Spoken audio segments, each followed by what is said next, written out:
Bismillahirrahmanirrahim. Bismillah bihamdi. Assalamualaikum warahmatullahi wabarakatuh.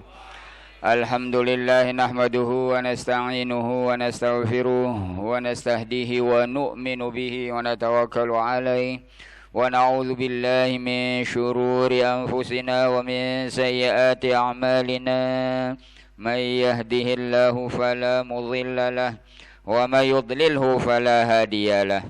Asyhadu an la ilaha illallah wahdahu la syarika lah wa asyhadu anna sayyidana Muhammadan abduhu wa rasuluh arsalahu bil huda wa dinil haqqi liyudhhirahu 'ala ad-dini kullihi walau karihal musyrikun.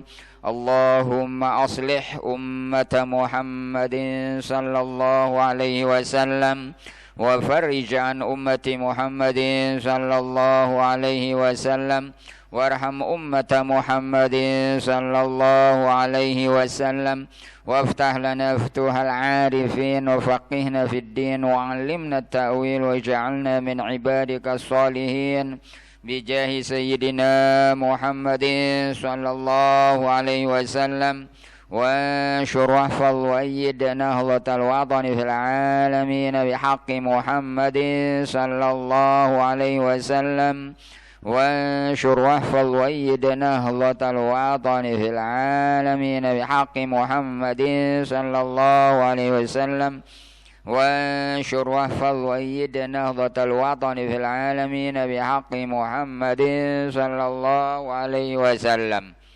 أما بعد أبنائي وأحبائي الطلاب والطالبات أيها المستمعون والمستمعات في كل مكان أيها المسلمون والmuslimat, Alhamdulillah wa syukrulillah. Puji dan syukur kita panjatkan kehadirat Allah Subhanahu wa taala. Dengan izinnya kita dapat bersama-sama menambah ilmu pengetahuan. Talabul ilmi fardhatun ala kulli muslimin wa muslimah. Menuntut ilmu itu adalah suatu kewajiban kepada setiap muslim dan muslimah. Alhamdulillah wa syukrulillah. Pengajian kita pada pagi hari ini dari kitab tafsir Ibnu Katsir rahimahullah. Qala al-mufassiru rahimahullahu ta'ala wa nafa'na bi'ulumihi wa ulum masyayikhina fid darain amin. Ila an qala Allah subhanahu wa ta'ala وإن كنتم على سفر ولم تجدوا كاتبا فرهان مقبوضة فإن أمن بعضكم بعضا فليؤدي الذي اؤتمن أمانته وليتق الله ربه ولا تكتموا الشهادة ومن يكتمها فإنه آثم قلبه والله بما تعملون عليم. Wa in kuntum ala safarin, dan sekiranya kamu dalam perjalanan musafir, walam tajidu katiban, dan kamu tidak mendapatkan juru tulis, farihanum maqbudah, maka hendaklah ada jaminan yang diterima.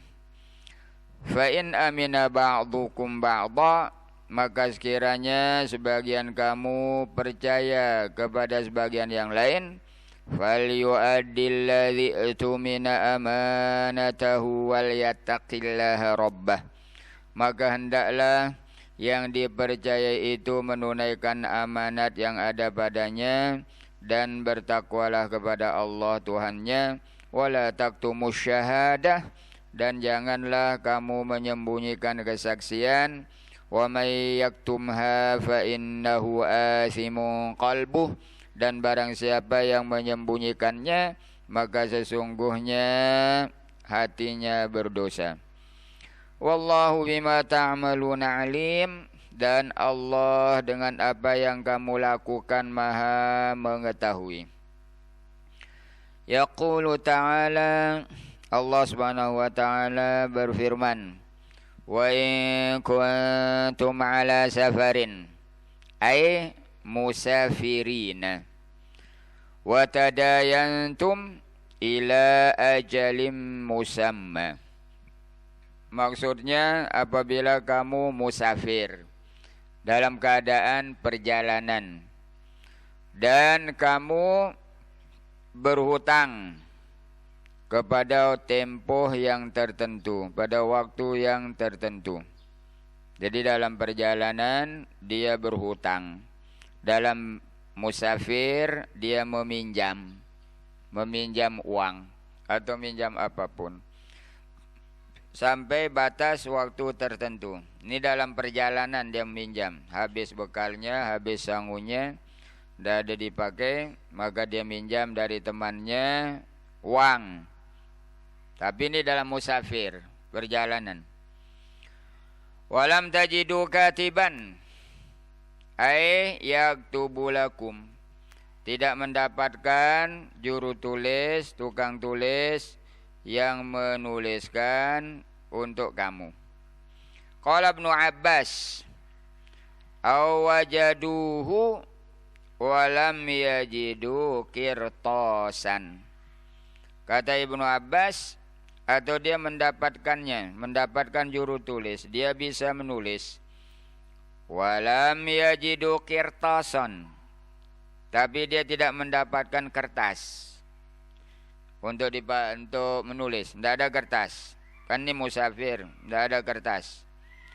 Au dawatan, atau tidak mendapatkan tinta, tidak ada yang dipakai untuk menulis. Dia ada bolpen tapi tidak ada tintanya.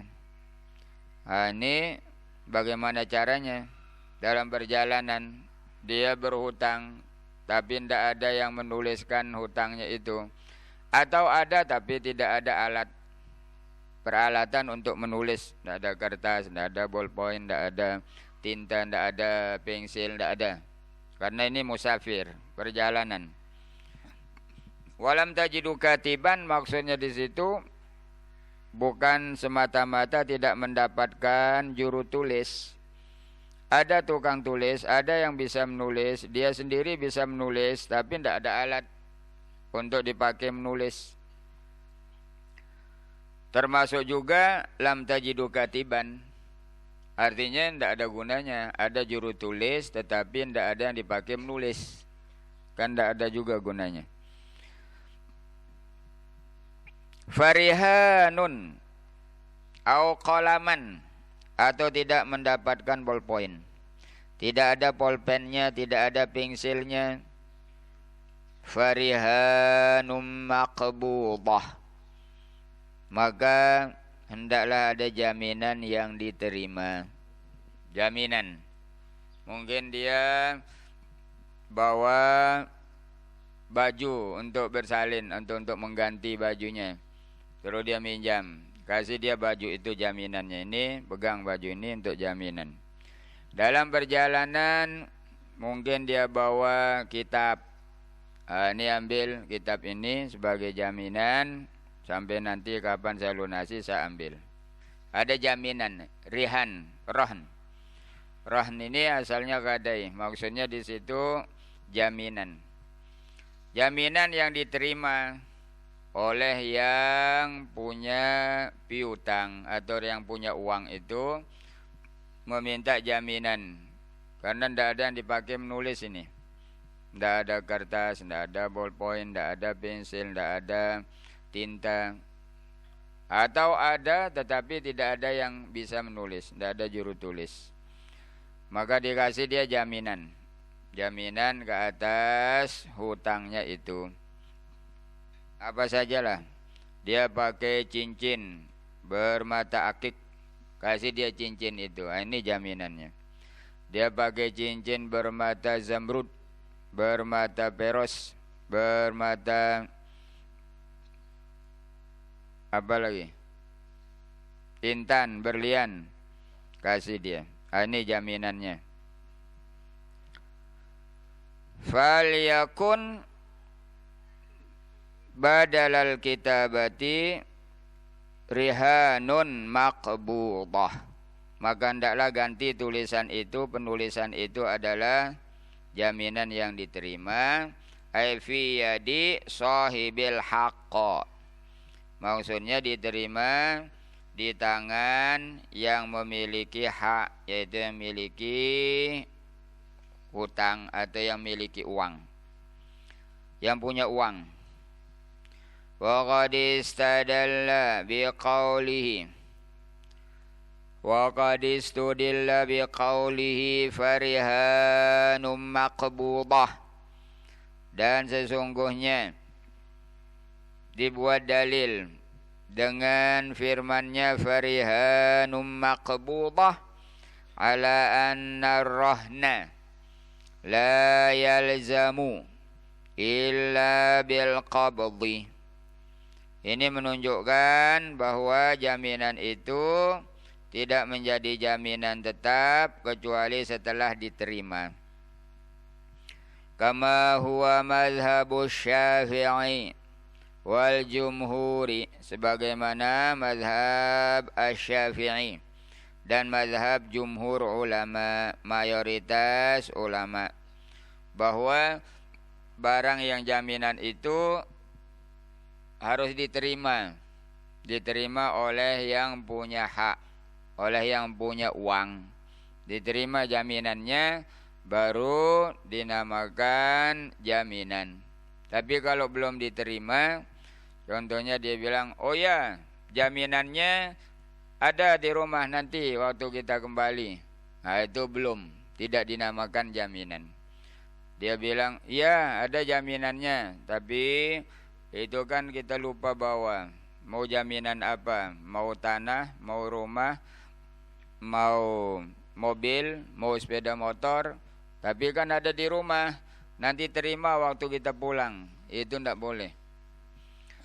Itu belum dinamakan jaminan. Yang dinamakan jaminan itu setelah diterima. Ba'dal qabdi. Setelah diterima barang itu oleh yang punya uang, maka barulah dinamakan jaminan. Tapi kalau belum diterima, itu belum dinamakan jaminan. Farihanum maqbudah. Wa istadalla biha akharuna ala annahu la budda ay yakuna ar-rahnu maqbudan fi yadil murtahin. Maka sebagian berdalil dengan ayat ini bahwa harus jaminan itu diterima di tangan yang menggadai. Yang menggadai, kan ini hutang. Jaminan itu ya maksudnya gadai. Dia menggadaikan sepeda motornya. Itu kan jaminan hutang, gadai itu. Gadai itu kan jaminan hutang. Dia berhutang di pegadaian, kemudian ditaruh emasnya sebagai jaminan. Jaminan untuk melunasi hutangnya. Jadi kalau tidak dilunasi hutangnya sampai jatuh tempo, maka jaminan itu boleh dilelang untuk membayar, untuk melunasi hutangnya itu. Jadi jaminan itu dijual untuk melunasi hutangnya. Jadi dia harus diterima di tangan orang yang memberi hutang.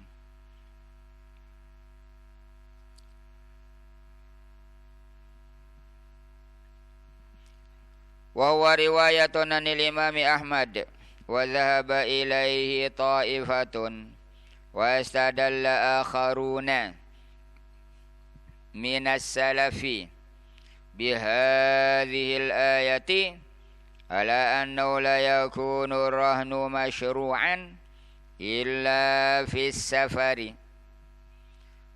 Sekelompok atau sebagian berdalil dengan ayat ini minas salafi katanya, maksudnya dari ulama-ulama salaf.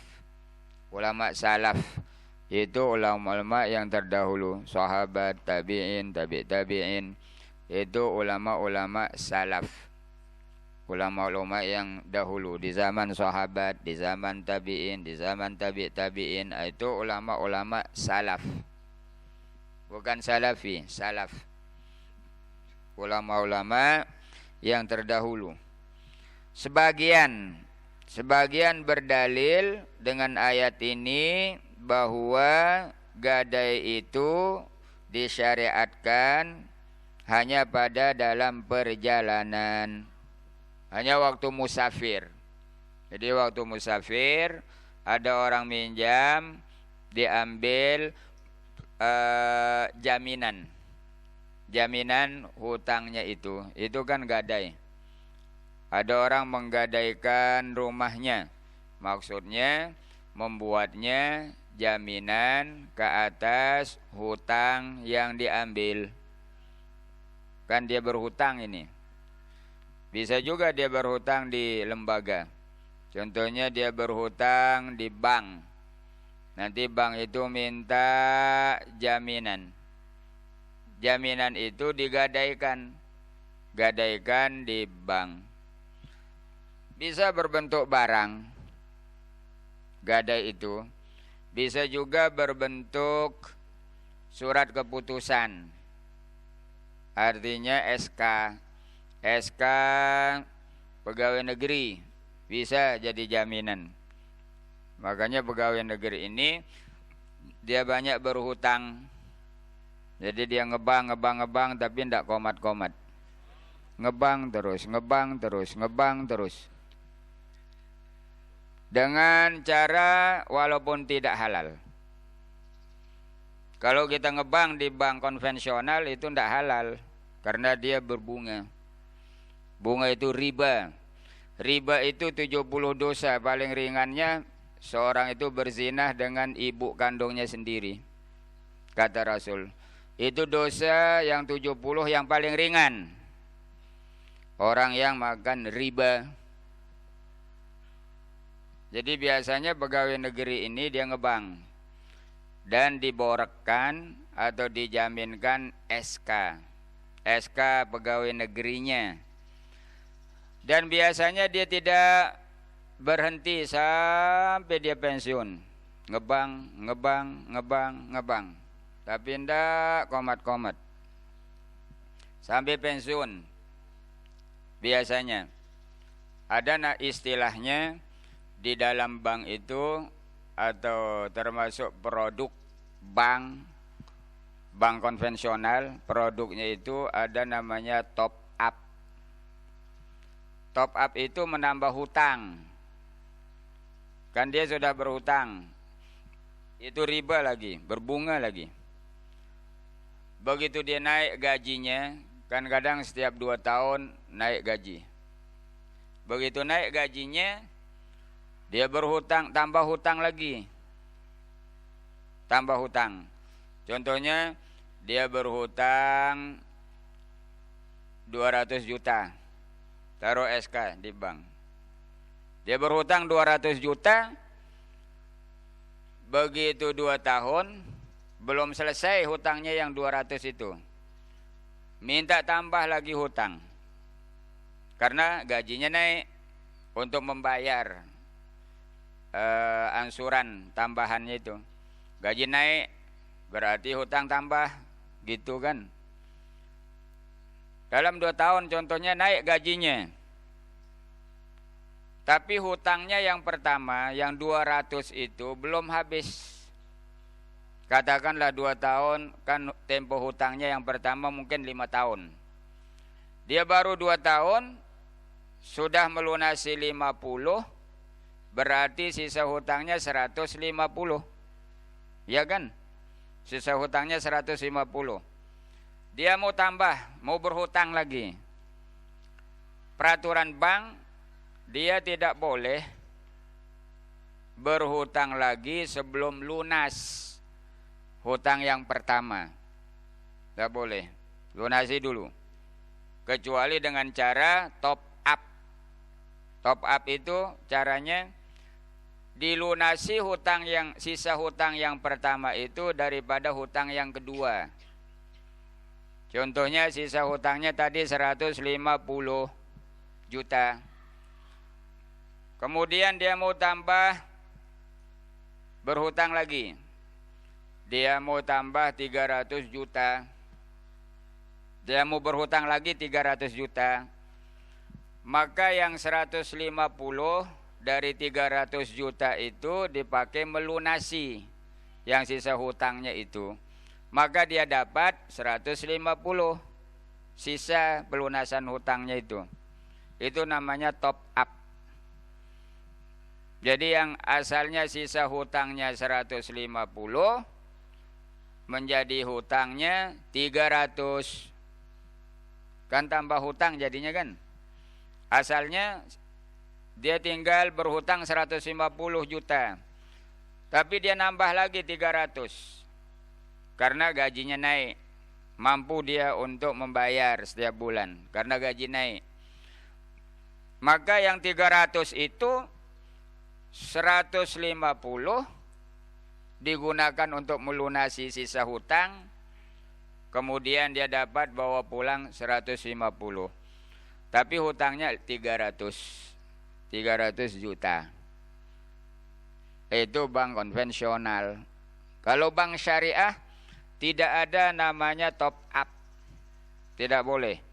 Karena itu riba yang diharamkan oleh Allah Subhanahu wa taala. Jadi dia menambah hutang 300. Nanti 2 tahun naik lagi gajinya. Sudah bayar baru 100 juta. Berarti kan tinggal 200 juta hutangnya kan. Minta 400 juta lagi hutang. Dilunasi yang 200 itu dari hutang yang dihutang itu, kemudian dia bawa 200 pulang. Begitu terus sampai mati. Begitu naik gaji, tambah hutang. Naik gaji, tambah hutang. Naik gaji, tambah hutang, riba. Itu sebabnya susah kehidupan, walaupun dia PNS, walaupun dia pegawai negeri. Kalau begitu sistem ekonomi rumah tangganya, maka tidak akan merasakan ketenangan. Walaupun dia gajinya besar, tapi cara ekonomi rumah tangga dengan riba tidak ada ketenangan. Coba lihat kalau petani. Petani dia penghasilannya sedikit. Terus itu dia dapat sekali 3 bulan kalau gabah. Sekali 2 bulan kalau dia menanam jagung. Kalau menanam kol, sekali 40 hari atau 50 hari. Itu pun sedikit, tapi hidupnya tenang. Nah, itu petani. Dia tidak ngebang, dia komat saja kalau petani. Tidak ngebang dia. Tenang hidupnya. Walaupun penghasilannya sedikit. Tapi yang suka ngebang ini, seperti pegawai negeri, walaupun terjamin gajinya besar setiap bulan, tetapi riba, tidak tenang. Akan terjadi cekcok dalam rumah tangganya, akan terjadi perkelahian, mungkin antara suami istri, mungkin antara anak-anak, mungkin anak melawan bapaknya, gitulah. Karena cara hidup tidak benar. Cara hidup tidak cara yang sesuai dengan syariat. Allah Subhanahu wa taala memerangi riba. Dan sepakat ulama bahwa bunga bank itu adalah riba. Bunga. Kalau bank syariah dia tidak ada bunga. Dia ada jual beli. Ada orang mengatakan, Pak Ustadz, bank konvensional dengan bank syariah sama saja Pak Ustadz, katanya. Ya dari mana tahu? Sama. Wah, kan di bank syariah itu kita bayar juga. Keuntungannya tinggi. Bank konvensional bunga tapi tidak terlalu tinggi. Kan sama saja Pak Ustadz, katanya. Itu keliru, jauh beda. Kalau bank konvensional, ladang bisnisnya itu bebas, tidak terikat dengan syariat Islam.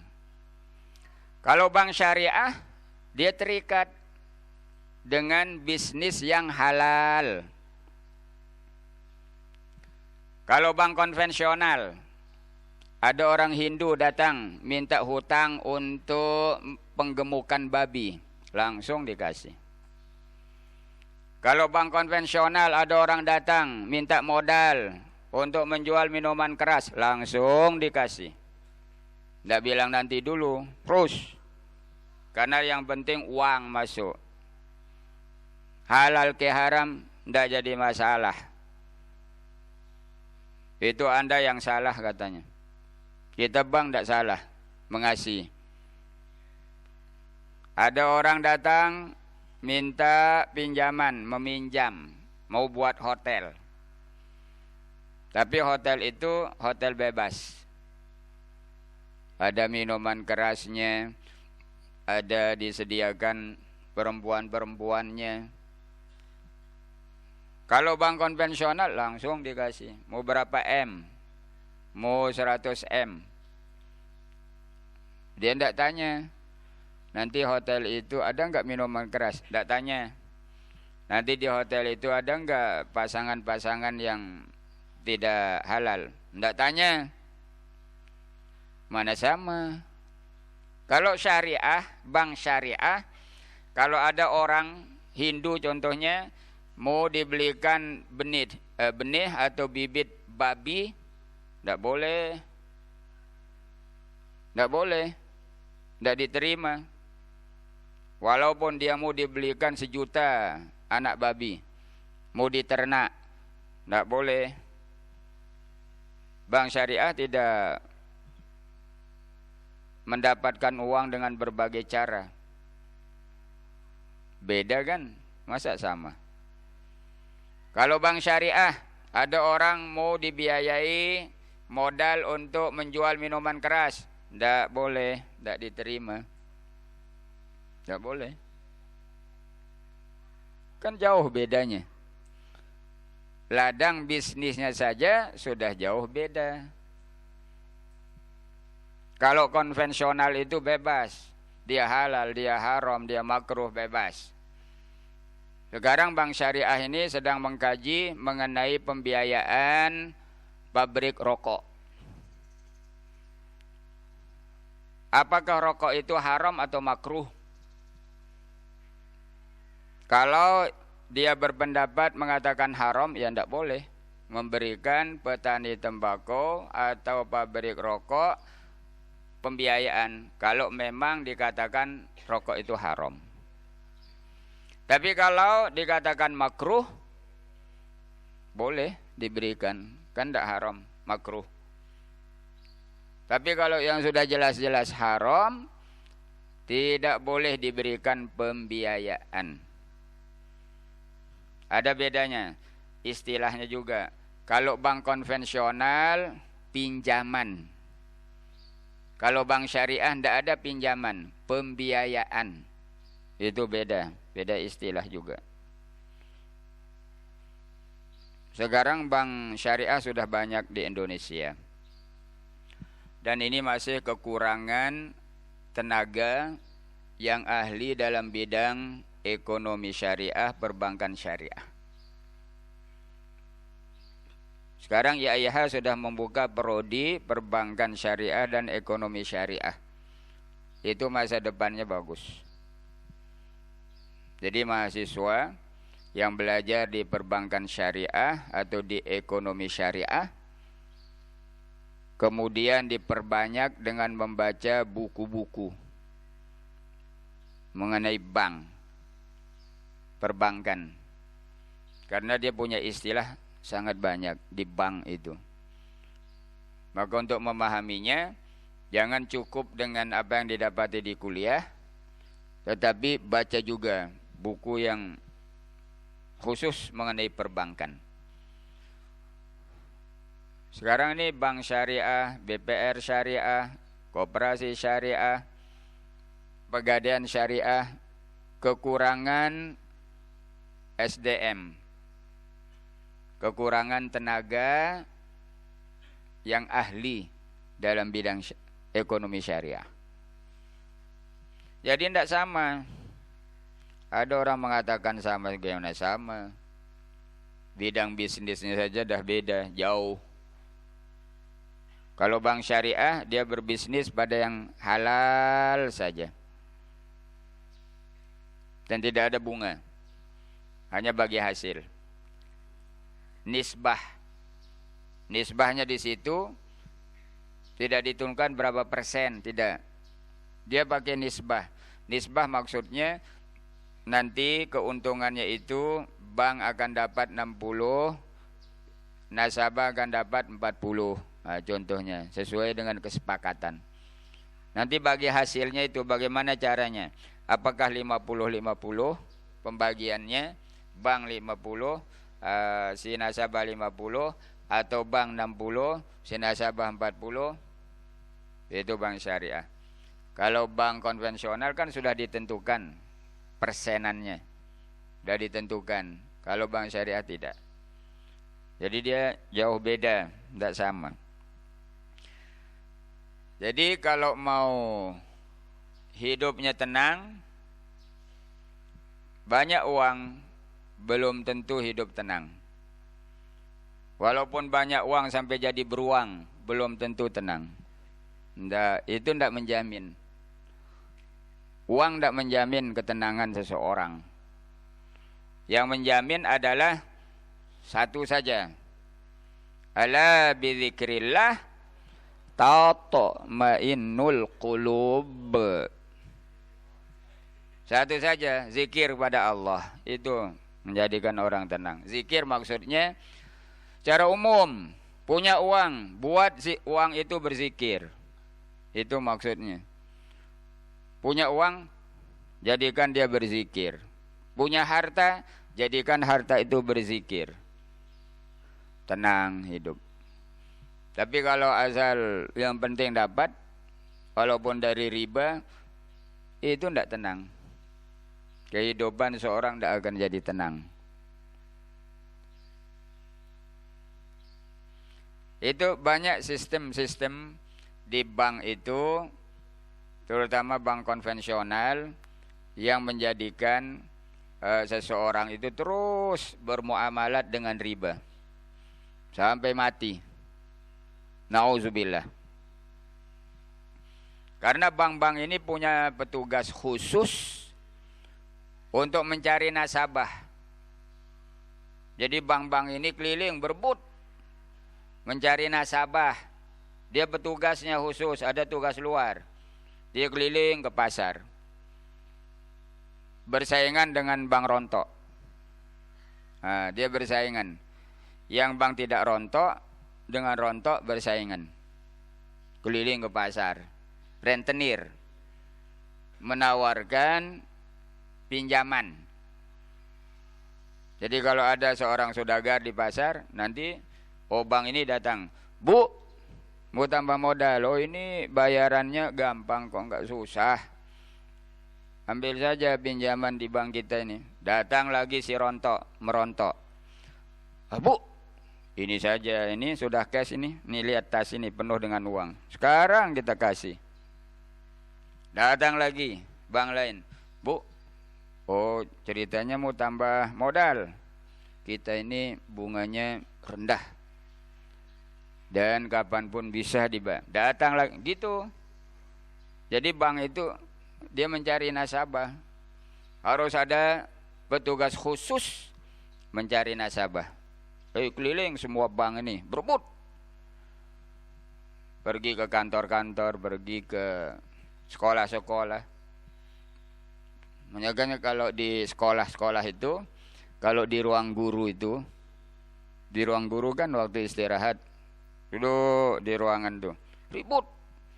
Membicarakan gaji, membicarakan pinjaman, membicarakan uang. Itu ribut, terutama ibu-ibu lah. Terutama ibu-ibu ribut, saling mempengaruhi. Nah, saya sudah beli kulkas. Di bank mana? Itu di bank BRI. Di bank BRI? Berapa? Ya, kita buat pinjaman 5 juta. Itu enak kan? Kulkasnya kita dapat air dingin, kita dapat simpan makanan. Tapi ada enggak bunganya? Oh iya, sedikit katanya. Sedikit katanya. Apakah bunga itu kalau sedikit dia bisa menjadi halal? Tetap haram. Sedikit atau banyak tetap haram. Kalau muslimah hindari, jauhi. Yang namanya riba itu menyusahkan hidup. Walaupun gaji besar, walaupun penghasilan besar. Tapi kalau kehidupannya, ekonomi keluarganya cara riba, cara bunga, tidak akan tenang. Tidak bisa tenang. Karena Allah mengumumkan perang. Allah dan Rasulnya mengumumkan perang terhadap orang yang melakukan riba. Fa'zanu biharbim minallahi wa rasulih. Jadi kalau yang diperangi oleh Allah mana bisa tenang? Nauzubillah. Jadi ini tata cara kita bermuamalat sesama manusia dijelaskan oleh Allah Subhanahu wa ta'ala. Ada sebagian ulama mengatakan bahwa gadai itu hanya sah ketika dalam musafir, fis safar. La yakunu rahnu masyru'an illa fis safari. Karena Allah mengatakan wa in kuntum ala safarin. Jadi gadai itu, jaminan itu sahnya ketika musafir, ketika perjalanan. Ini sebagian ulama berpendapat. Qalahu Mujahid wa ghairuhu. Wa qad sabata fi sahihaini anna nasina Rasulullah sallallahu alaihi wasallam tuwfiya wa dir'uhu marhunatun inda yahudiyin ala 30 wasaqan min sya'irin rahanaha qutan li ahlihi. Ini hadis sahih dari Anas radhiyallahu anhu bahwa Rasulullah sallallahu alaihi wasallam wafat dan rompi besinya digadaikan pada seorang Yahudi. Digadaikan dengan 30 gantang gandum. Dia gadaikan qutan li ahlihi, untuk makanan keluarganya. Tapi itu bukan yang pokok. Ini adalah litashri'. Sebenarnya Nabi tidak perlu berhutang, tidak perlu menggadaikan barangnya, tidak perlu. Tapi ini litashri'. Artinya supaya para sahabat melihat bagaimana muamalat Nabi bersama orang non-muslim. Itu sebabnya boleh kita bermuamalat dengan zimmi, tapi harbi enggak boleh. Zimmi maksudnya ahlul kitab yang berada di negara Islam yang diberikan keamanan.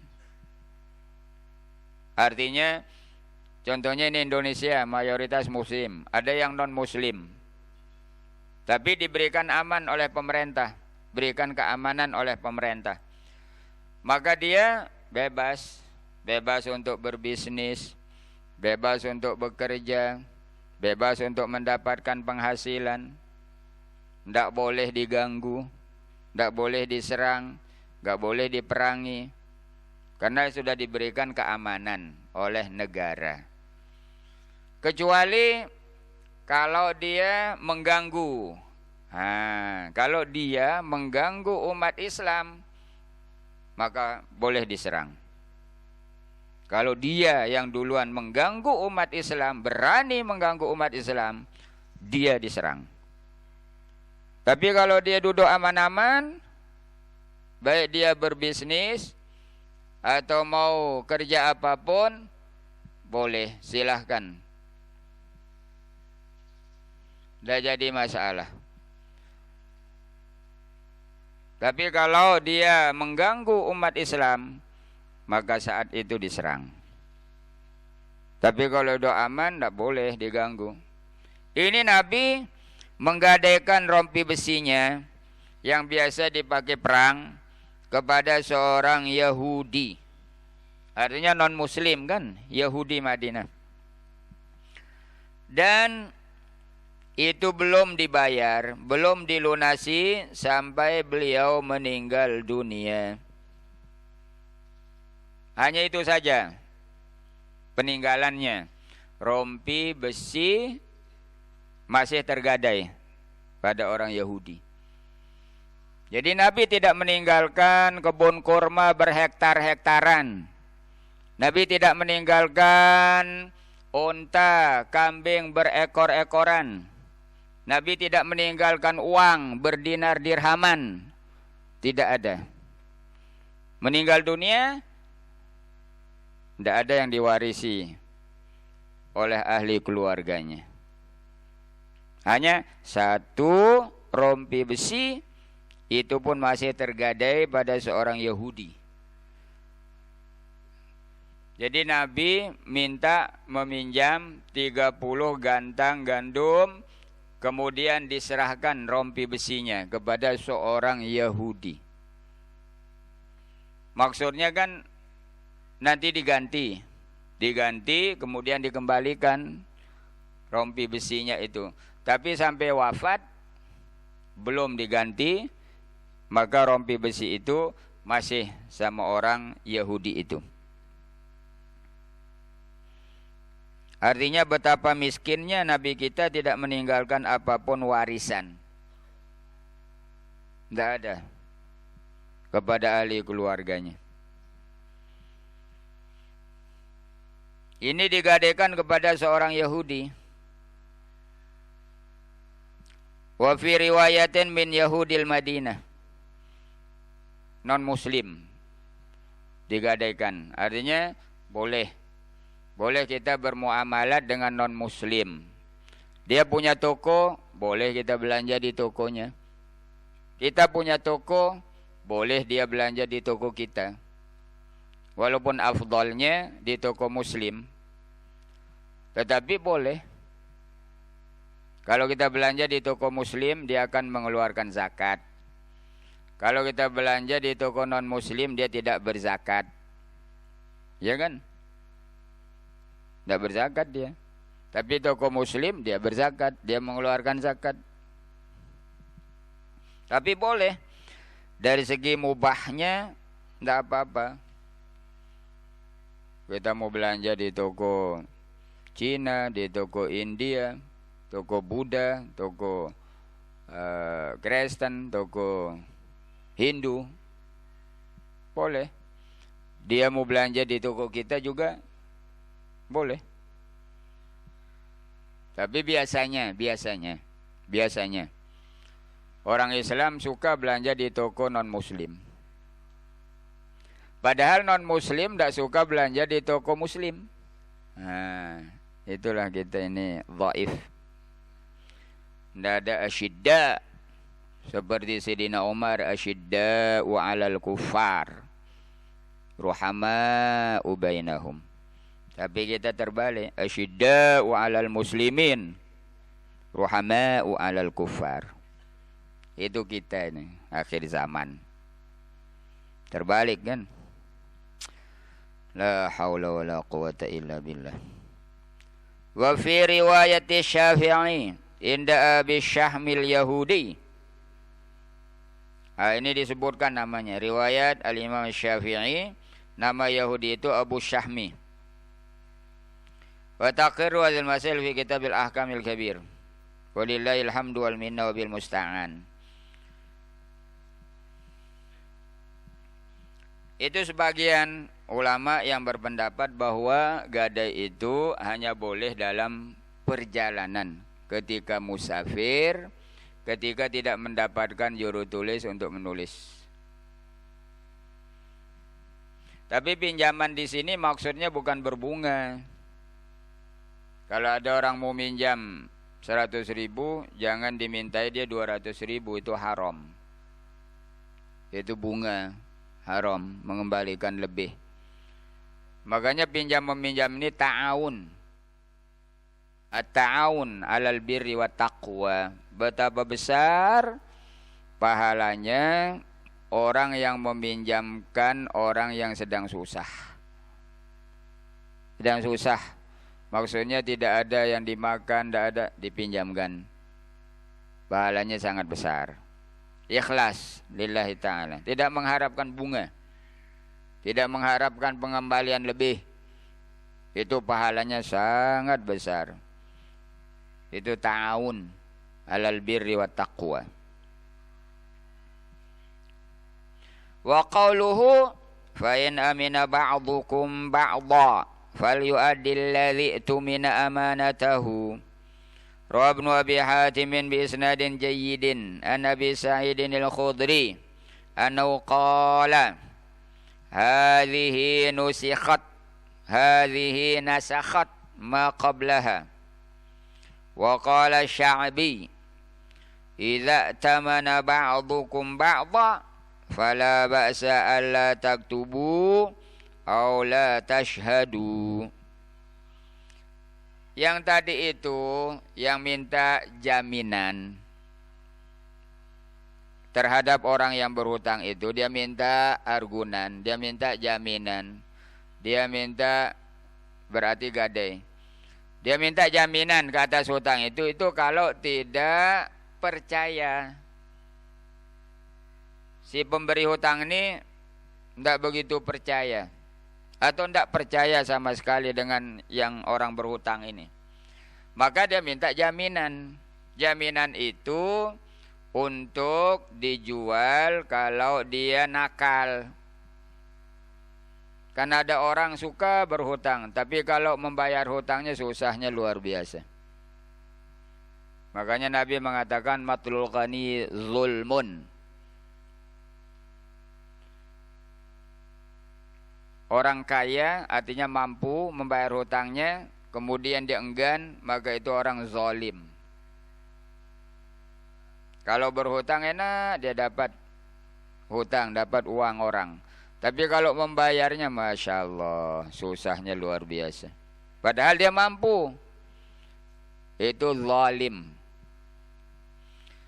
Jadi yang minta jaminan ini biasanya orang yang tidak percaya kepada orang yang berhutang itu. Tidak percaya dia. Ini kelihatannya ini mau menipu ini. Kelihatannya ini mau main-main ini, soalnya terkenal nakalnya ini. Kalau begitu kamu mau berhutang, ya iya. Mana jaminan? Karena tidak percaya, minta jaminan. Ini sepeda motor ini jaminannya. Baik, mana BPKB-nya, ambil. Itu kalau tidak percaya. Ini kalau percaya. Fa in amina ba'dukum ba'dhan falyu'addil ladzi tumina amanatahu.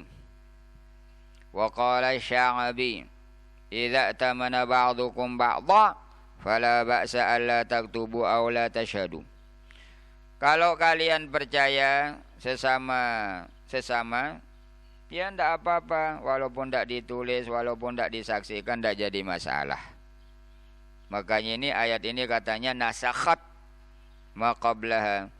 Ayat ini dia menasahkan ayat yang sebelumnya yang memerintahkan untuk ditulis, untuk disaksikan.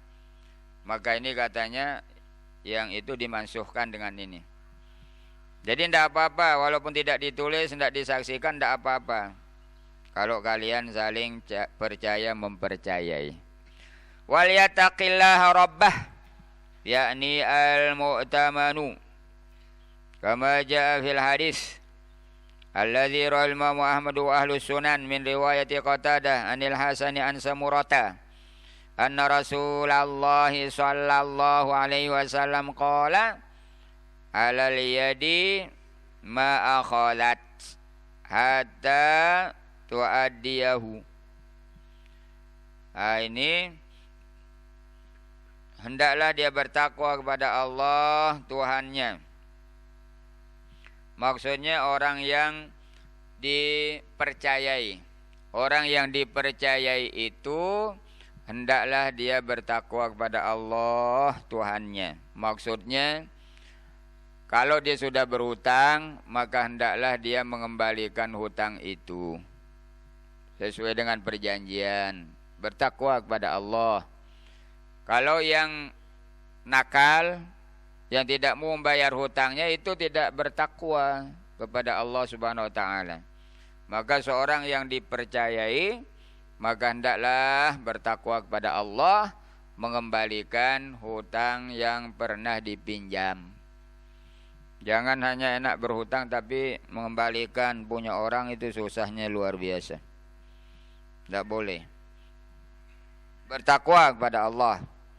Wa 'alal yadi ma akhadhat hatta tu'addiyahu, ke atas tangan apa yang diambil sehingga dia melunasinya.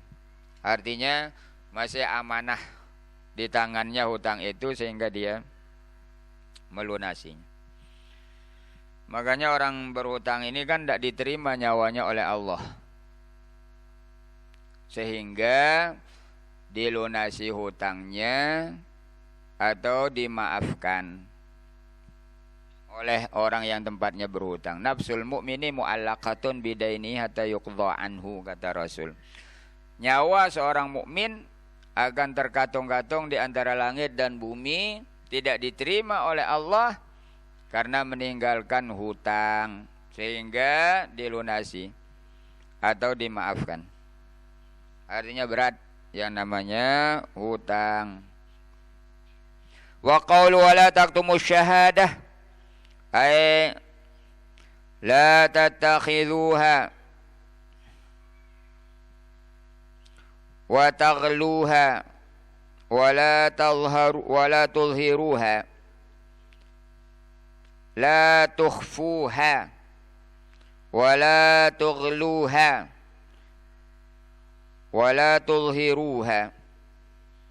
Maksudnya jangan disembunyikan sampai tidak menampakkannya. Orang yang menjadi saksi itu, orang menjadi saksi jangan menyembunyikan kesaksiannya, itu haram. Begitu diminta kesaksiannya dia tidak mau datang. Begitu diminta kesaksiannya dia sembunyikan apa yang sudah disaksikan, itu dosa besar.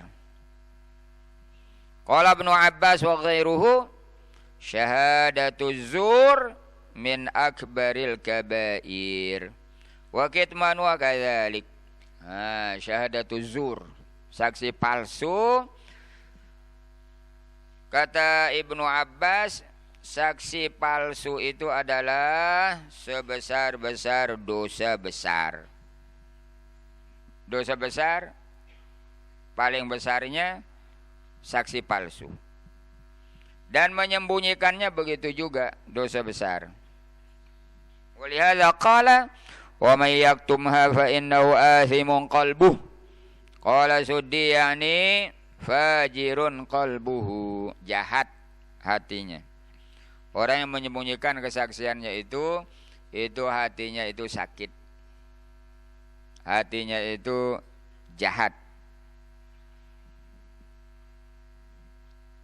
Wa li qouli ta'ala wa la taktumu wa la taktum wa la naktumu syahadatallah wa la naktumu syahadatallah inna idzal laminal athimin. Dan kami tidak akan menyembunyikan kesaksian terhadap Allah. Kalau kami lakukan, sesungguhnya kami termasuk orang-orang yang berdosa.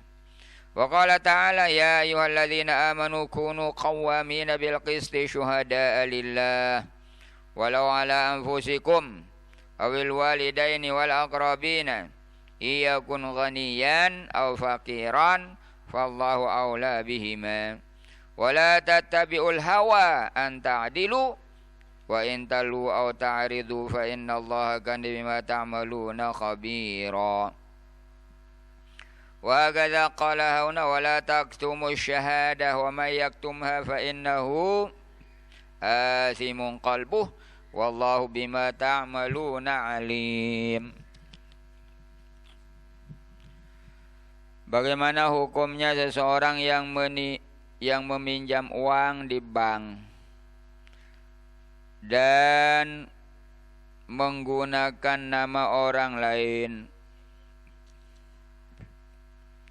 dan orang yang digunakan namanya itu diberi upah. Nah, dia minjam uang tapi atas nama orang lain, nanti dia dapat persen.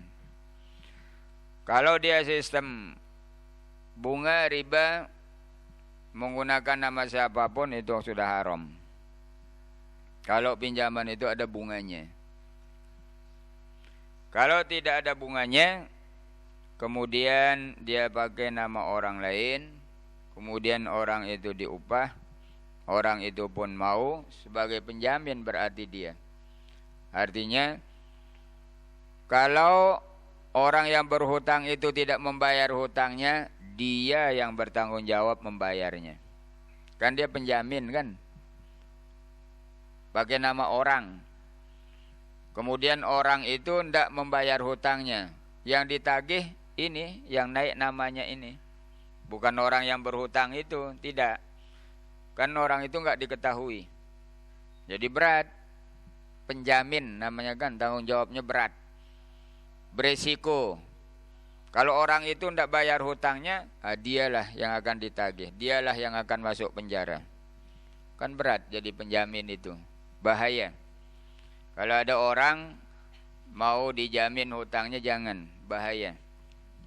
Resikonya berat. Nanti beban terhadap yang ada namanya itu. Kalau orang itu kan dia enak-enak saja. Kan di Indonesia ada bank konvensional. Dan bank konvensional itu dia ada bunganya. Dan bunga itu kan termasuk riba. Nah, kan sudah tahu riba itu haram. Kenapa bank konvensional masih ada di Indonesia? Syukron. Syukron.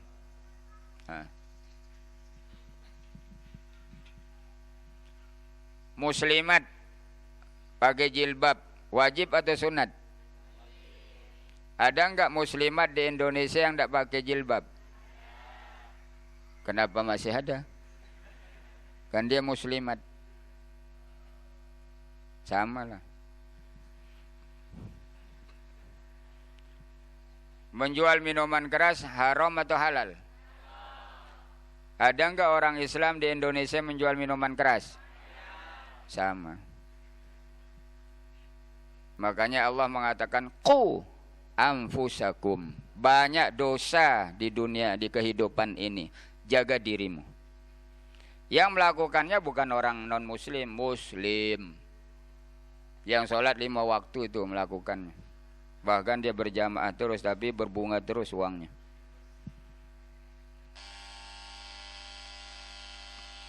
Jaga dirimu lah kata Allah. Yang melakukannya itu orang yang sholat berjamaah 5 waktu di masjid. Yang tidak pakai jilbab itu, muslimat itu, begitu azan naik dia ke masjid. Sholat. Dia pakailah mukena yang di masjid itu. Begitu selesai sholat buka. Begitu kan? Nah. Di Jakarta apalagi di kota besar. Dulu mungkin tahun berapa itu saya pernah puasa di Jakarta. Keluarga lah. Kemudian saya tinggal di rumahnya. Kemudian malam kita pergi tarawih. Ikutlah anak-anaknya yang gadis-gadis perempuan. Dia taruh mukenanya di tas. Terus dia pakai rok, mini rok pendek. Ke masjid bawa tas mukena. Sampai di pintu masjid pasang. Basah, masuk masjid. Hebat nih.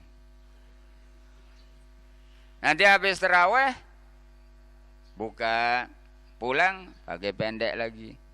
Ada enggak yang begitu? Banyak di Mataram apalagi. Yang kerja-kerja di mall atau di mana itu toko, pergi masuk musola enggak pakai jilbab. Masuk-masuk dia enggak yang tadi ini pakai mukena nih. Kita lihat di musola, dia enggak ini yang tadi. Saya kasih tahu bapaknya, Pak, kenapa dia enggak pakai mukena saja dari rumah? Kan kita mau pergi ke masjid sholat. Terus di dalam mobil kan tidak ada orang melihatnya kan. Apa kata bapaknya? Pak Ustadz katanya. Kita yang disalahkan, Pak Ustadz katanya. Untung dia mau ke masjid katanya. Astagfirullahaladzim. Alim. Itu katanya untung. Untung katanya, tidak rugi. Untung dia mau ke masjid Pak Ustadz. Itu sudah bagus, sudah hebat. Tidak apa-apalah Pak Ustadz. Yang penting dia ke masjid. Saya bilang, kan lebih baik nggak usah ke masjid. Oh, kalau di sini kan, kalau dilihat oleh orang lain tidak ke masjid kan tidak bagus Pak Ustadz, tidak elok katanya. Yang penting ke masjid. Walaupun telanjang, yang penting ke masjid. Kan begitu. Kang itu yang dinamakan khasiat ariat kalau menurut Nabi kan. Berpakaian tapi telanjang. Ya telanjang lah namanya. Khasiat ariat. Berpakaian tapi telanjang. Ada enggak di Indonesia? Sama lah. Jangan heran lah kenapa pemerintah tidak melarang bank konvensional. Tidak mungkin. Indonesia ini banyak orang non-muslim. Jadi kita sudah bagi bank konvensional untuk non-muslim. Ada enggak non-muslim di Indonesia? Ya banyak, biarkan dia di sana. Yang muslim bank syariah. Kan dia warga negara juga. Tidak bisa kita paksa dia, non-muslim harus ke syariah juga. Tidak bisa. Makanya sudah dibagi. Ada minuman keras, biarkan untuk non-muslim. Yang muslim minum kelapa muda. Banyak. La ilaha illallah. Repot banget. Itu maksudnya dibagilah. Bank konvensional untuk non-muslim. Bank syariah jangan ke sana muslim. Ke bank konvensional sudah ada bank syariah. Pergilah ke bank syariah yang muslim. Jadi dibagi. Supaya adil. Karena Indonesia ini banyak juga non-muslim. Kalau tidak disediakan untuk mereka kan tidak adil. Jadi yang konvensional itu biarkan untuk yang non-muslim. Kalau yang muslim pergi ke syariah. Kecuali dulu sebelum ada bank syariah, itu kata para ulama itu darurat. Tidak apa-apalah muslim juga pergi ke konvensional. Tapi kalau setelah ada bank syariah, maka muslim tidak boleh ke bank konvensional.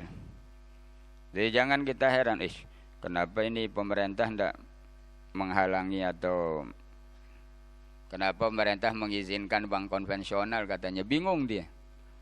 Kan ini bukan semuanya muslim, banyak yang non muslim.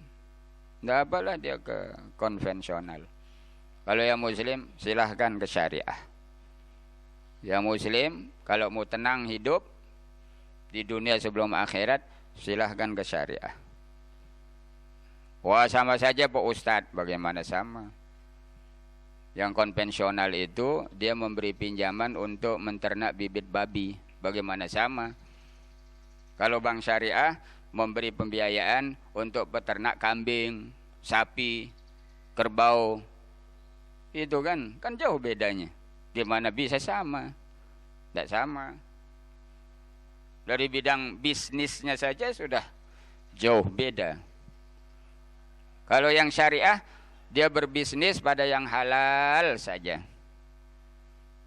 Kalau yang konvensional, yang haram, yang makruh, yang halal, campur semuanya. bagaimana bisa sama? Kan tidak mungkin, jauh beda.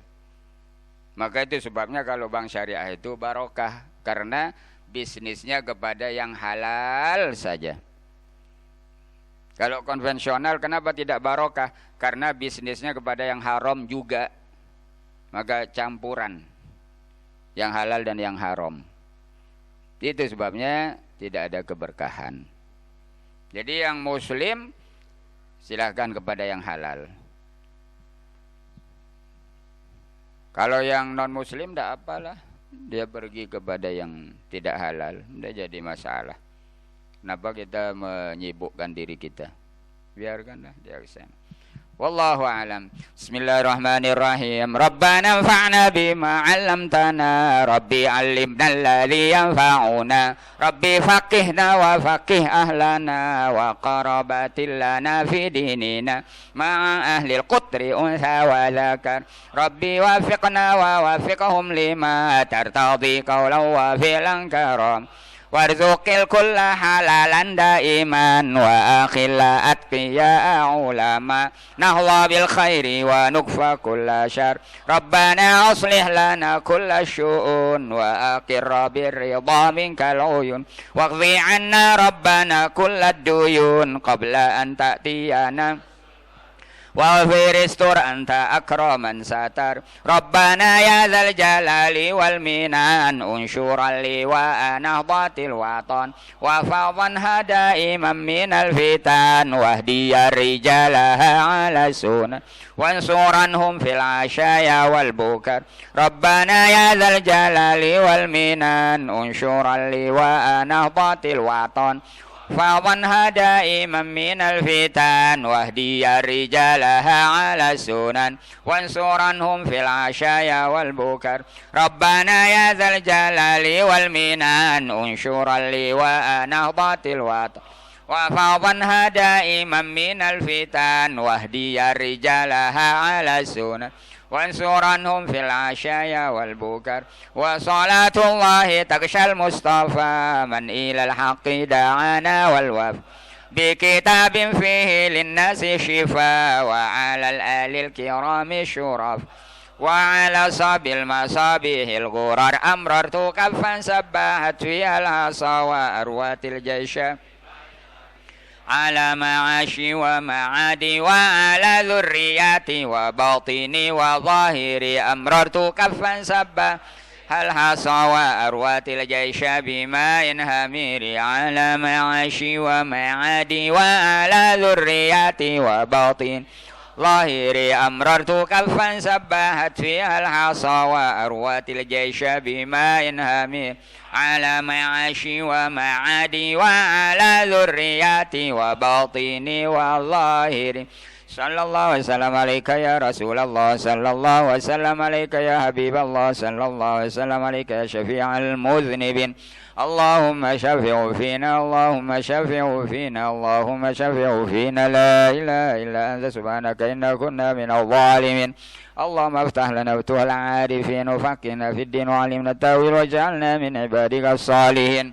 اللهم إنا نسألك علم النبيين وحفظ المرسلين وفهم الملائكة المقربين برحمتك يا أرحم الراحمين. اللهم أوصل ثوابا مثل ثواب ما قرأنا ونور ما تلونا هدية واصلة إلى حبيبنا وشفيع ذنوبنا سيدنا محمد صلى الله عليه وسلم وإلى أرواح آله وأزواجه وأصحابه والتابعين لهم بإحسان إلى يوم الدين وإلى أرواح آبائنا وأمهاتنا وأجدادنا وجداتنا وإخواننا وأخواتنا وأستاذنا ومعلمينا ومشايخنا وإلى أرواح جميع موتى المسلمين والمسلمات خصوصا إلى روح صاحب هذا القبر خاصة إلى روح المغفور له الشيخ محمد زين الدين عبد المجيد. اللهم اغفر له وارحمه وعافه واعف عنه واكرم نزوله واسع مدخله واغسله بالماء والثلج والبرد ونقه من الذنوب والخطايا كما ينقى الثوب الابيض من الدنس وابدله دارا خيرا من داره واهلا خيرا من اهله وزوجا خيرا من زوجه وادخله الجنة مع الابرار وادخله الجنة بغير حساب وأدخله الجنة مع الذين أنعمت عليهم من النبيين والصديقين والشهداء والصالحين وحسن أولئك رفيقا. اللهم انزل الرحمة والمغفرة والشفاعة على روحي اللهم انزل الرحمة والمغفرة والشفاعة على قبري اللهم اجعل قبره روضة من رياض الجنة ولا تجعل قبره حفرة من حفر النيران اللهم أعذه من عذاب القبر ومن فتنة المحيا والممات ومن فتنة المسيح الدجال برحمتك يا أرحم الراحمين اللهم لا تحرمنا أجره ولا تفتنا بعده واغفر لنا وله وصلى الله على سيدنا محمد وعلى آله وصحبه وسلم سبحان ربك رب العزة عما يصفون وسلام على المرسلين والحمد لله رب العالمين. الفاتحة.